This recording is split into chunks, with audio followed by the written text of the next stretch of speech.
আখিরাত সাজাইবার সবচেয়ে সুন্দর সিজন, শ্রেষ্ঠতম মাস মাহে রমজান। মাহে রমজান আমাদের সামনে একদম মুখোমুখি, শাহরুর রমাদান, রমজান মাস। এই রমজান মাসটাকে কদর করার কথা আমি বলতে চাই, এটাই আমার শেষ আহ্বান। কেউ যদি বুঝি আমরা আমার আখিরাতি মূল, আমার দুনিয়া সামান্য, তাহলে আমাদের উচিত মাহে রমজানের প্রস্তুতি নেওয়া, মাহে রমজানের প্রস্তুতি নেওয়া। মাহে রমজান আল্লাহ নিজের, এই যে প্যান্ডেল আপনারা সাজাইছেন সুন্দর করে মাহফিলের জন্য, খোদার কসম আল্লাহ তাআলা বলে, বান্দা রমজান আমি নিজ হাতে সাজিয়েছি আমার বান্দাকে জান্নাত দেওয়ার জন্য, জাহান্নাম থেকে বাঁচাবার জন্য। যদি বলি আল্লাহ কেমনে সাজাইলেন, আল্লাহ তাআলা বলেন, শুনো আমার সাজানোটা তোমরা শুনো। এক, আমি আল্লাহ জান্নাতের সব দুয়ার খুলে দিয়েছি। দুই, জাহান্নামের দরজাগুলো বন্ধ করে দিয়েছি। তিন, সমস্ত শয়তান এবং দুষ্ট জিন শেকলে বন্দী করে দিয়েছি। এবার আসো রমজানের ভিতরে আমি আল্লাহ তাআলা রমজানের প্রথম দশক রহমত দ্বারা সাজিয়েছি, মাঝের দশক মাগফিরাত দ্বারা সাজিয়েছি, শেষ দশক নাজাত দ্বারা সাজিয়েছি। এবার আসো ইবাদত, সারা বছরের ইবাদতের সাথে আমি আরো নতুন নতুন কতগুলো ইবাদত রমজানে যোগ করেছি। কি?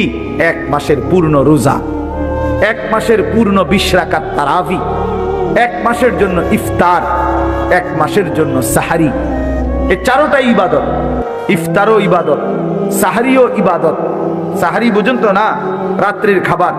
এরপরে রোজাটাও ইবাদত, এরপরে 20 রাকাত তারাবিও ইবাদত।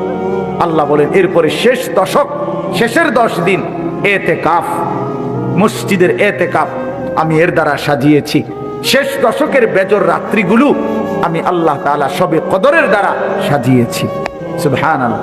এরপরে আল্লাহ বলেন নেকির হিসাব, নেকির হিসাব হইল একটা নফল একটা ফরজের সমান, একটা ফরজ 70টা ফরজের সমান। একজন রোজাদারকে ইফতার করাইলে 3টা পুরস্কার, গুনাহ মাফ, জাহান্নাম থেকে মুক্তি, রোজাদারের সমপরিমাণ নেকি, সমপরিমাণ নেকি। আল্লাহ তাআলা বলে, বান্দা এত ভাবে আমি আল্লাহ রমজানকে সাজাইলাম, উদ্দেশ্য কি? শুধু তোমাকে জান্নাত দেব, তোমাকে আমি জান্নাত দিতে চাই বান্দা, তুমি নেও বান্দা, লাআল্লাকুম তাত্তাকুন। আল্লাহ বলছে এক মাসে মুত্তাকি বানিয়ে দেব, এক মাসে তুমি আমার গুনাহ ছেড়ে দাও, আমার একটা রমজান তুমি কদর করো বান্দা, আমি তোমারে মুত্তাকি বানিয়ে জান্নাতি বানিয়ে দেব। এই জন্য আল্লাহ বলছে শাহরু রমাদান। যে আয়াতটা আমি পড়েছি, আল্লাহ নিজে রমজান মাস, এই শব্দ রমজান মাস আল্লাহ নিজে কোরআনে উল্লেখ করছে। এই জন্য রমজান মাস এটা উচ্চারণ হয় বছরে কত দিন জানেন? প্রতিদিন, প্রতিদিন, প্রতিদিন। কেমনে? কারণ 24 ঘন্টা পৃথিবীতে কোথাও না কোথাও আল্লাহর কোরআন তিলাওয়াত হয়। আর শাহরু রমাদান এই শব্দ অতএব জমিনে 24 ঘন্টায় কোথাও না কোথাও কারো না কারো জবানে উচ্চারিত হয়। সারা বছর রমজানের কথা আলোচিত হয়। নাহলে এই শব্দ শাহরু রমাদান কোরআন শরীফের শব্দ না, তাহলে এটা কেউ না কেউ তো পড়তেছে, কোথাও না কোথাও কেউ সবক দিতে আছে, কেউ শুনানি চলতে আছে। মানে 24 ঘন্টা আল্লাহর জমিনে সারা বছর এক আওয়াজ উচ্চারিত হয়, রমজান মাস, রমজান মাস, রমজান মাস। 2023 সালে যুবক চাইলে পারে, যুবক চাইলে গড়তে পারে, যুবক চাইলে নষ্ট করে দিতে পারে। নবীজির একজন 16 বছরের সাহাবী হযরত আবু বকর সিদ্দিকের আমলে যায়েদ ইবনে সাবিত, ওনাকে তিনি বলছিলেন কোরআন সংকলন করতে, কোরআন একত্র করতে। তো তিনি জিজ্ঞেস করছিলেন, পারবানি এটা? তিনি বলছেন, আমি চাইলে, আপনি বললে আমি পাহাড় কাইটা আরেক জায়গায় স্তূপ দিতে পারবো। পারতাম না কেন? নওজোয়ান পারবে না তো পারবে কে?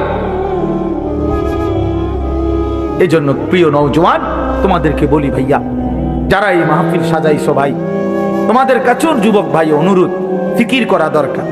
গতানুগতিক শুধু একটা মাহফিল না, এখানেই যেন শেষ হয়ে না যায়। তুমি আবার ভাবো, তোমরা নওজোয়ানরা, এই সমাজের মানুষ, আমাদের ছেলেদেরকে, কিশোরদেরকে নামাজি বানানোর জন্য আর কি করা যায়, আরো আরো পদক্ষেপ নাও। কিভাবে ফজরের নামাজ একে অপরকে ডাকা যায়, চেষ্টা করলে বুদ্ধি বের হবে। একসাথে বসলে বুদ্ধি বাইর হবে। আরো কিভাবে মানুষের সমাজের কল্যাণ দুইভাবে হয়। এক হলো মানুষকে অন্ন, বস্ত্র, বাসস্থান, চিকিৎসা, শিক্ষা, সামগ্রী, বিভিন্ন এই পণ্য এগুলো দেওয়ার মাধ্যমেও মানব সেবা। আরেকটা হলো মানুষের জিন্দিগি পরিবর্তন করে দেওয়া, এটাও শ্রেষ্ঠতম মানব সেবা। মোবাইল আমাদের জিন্দিগির সাথে 24 ঘন্টার জন্য মিশে গেছে, এটা আসলেই উচিত না। একটা মানুষের জিন্দিগি কোনো মুহূর্তেই মোবাইল থেকে আলাদা থাকবে না, এটা কেমন ইনসাফের কথা হলো? আল্লাহর কথা হচ্ছে, কোরআনের কথা হচ্ছে, ওলামায়ে কেরাম নসিহত করতেছেন, এই সময়ও যদি আমার দিল আন্তরিক না হয় তো আর হবে কখন? কোরআনুল কারীমের মধ্যে আছে, আল্লাহ তাআলা বলেন, ফাবিআইয়ি হাদিসিন বা'দাহু ইউমিনুন। আল্লাহ তাআলা বলেন, বান্দা, এই কোরআনের চাইতে দামি আর কোন কথা বললে তুমি বিশ্বাস করতা? তুমি বলো। আল্লাহ নিজে জানতে চাচ্ছে আমাদের কাছে। ফাবিআইয়ি হাদিস, 23টা বছর আমি আল্লাহ কোরআন নাজিল করলাম, সর্বশ্রেষ্ঠ ফেরেশতাকে দিয়ে নাজিল করলাম, জিবরাইল, সর্বশ্রেষ্ঠ রাসূলের কাছে নাজিল করলাম, 23 বছর নাজিল করলাম, 30 পারা কোরআন নাজিল করলাম। আল্লাহ তাআলা জানতে চাচ্ছে আমাদের কাছে, বান্দা বলো না, এরপরে এর চাইতে দামি আর কোন কথা বললে তুমি ঈমান আনতা, বিশ্বাস করতা, মেনে নিতা? তুমি বলো। এজন্য কোরআনুল কারীমের প্রতি আন্তরিক হওয়া, আল্লাহর কথার প্রতি সর্বোচ্চ মনোযোগী হওয়া, এটা আল্লাহর আদেশ, কোরআন শরীফের আদেশ। এটা ওয়া ইদা কুরিআল কুরআনু ফাসতামিউ লাহু ওয়া আনসিতু লাআল্লাকুম তুরহামুন। আল্লাহ তাআলা কোরআনে বলছে, যখন কোরআন পড়া হয় তখন তোমরা ফাসতামিউ লাহু, মনোযোগ দিয়ে শোনো, এবং ওয়া আনসিতু, চুপ থাকো, লাআল্লাকুম তুরহামুন, অবশ্যই তোমাদের উপরে রহমত বর্ষিত হবে। তাইলে দোস্ত, এটা জরুরি, একজনই শুনুক, আমার কোনো অসুবিধা নাই, কিন্তু মনোযোগ দিয়ে শুনুক। গাফেল কোনোদিন লাভবান হয় না। এ খামখেয়ালি করতেছে, কেন হাসে, কেন কাঁদে। এখন মনে করেন রাত 11টা বাজে, এখন এত রাত্রে বুট খাওয়ার কি যুক্তিকতা? না কথার কথা, ইনসাফ করে বলেন। ভাইয়া মস্কারি করো না, ভাবতে শেখো। একটা বিবেক কি বলে? রাত 11টা বাজে, এটা কি যৌক্তিকতা হইতে পারে? আল্লাহর কথার প্রতি খামখেয়ালি, এই অপদার্থই থেকে যায়। এই জীবনেও কোনোদিন জিন্দেগি সুন্দর হয় না, গাফেলের জীবন কখনোই সুন্দর হয় না। এই খামখেয়ালি আর অবহেলা।